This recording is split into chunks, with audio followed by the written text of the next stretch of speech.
I was watching a video by T.D. Jakes, and in that meeting, it was his wife that they brought up to introduce him before he starts preaching. I never forget it. As she climbed the pulpit, I had never heard that story. It's not in any of T.D. Jakes' books, or the ones I've read. Let me say the ones I've read. It's not there. She said, we got married, I can't remember how many years ago, because that one was not important to me.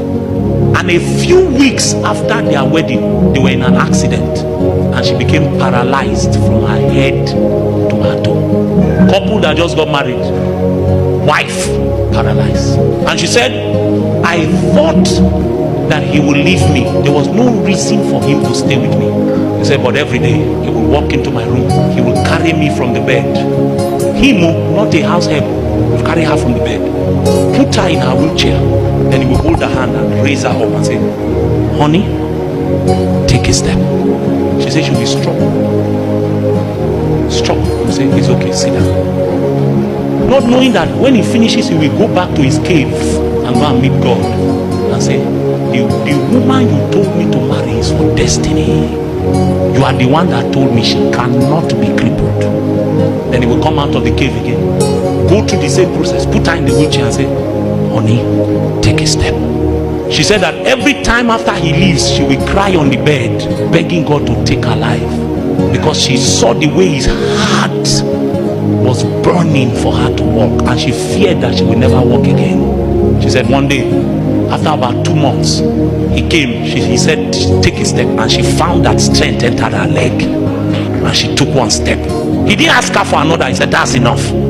Put her back in the wheelchair. Came the next 3 days. He said, honey, take a step. He took one. He said, another step. She took another step. He came 4 days later. He said, take a step. By this time, his faith had begun to roar. The reason he could operate like that was before he married her, he knew what God said.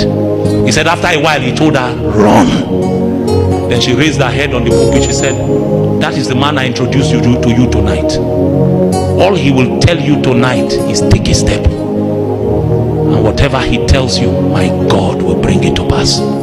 I've never seen T.D. Jakes like that. He cried. He could not preach. Now we want to marry because the woman has a big bust or a big backside. So if you like her, just go and tell her. If you like him, my brother and my sister, your marriage, it might succeed in this realm. When we die, we will know those who truly lived.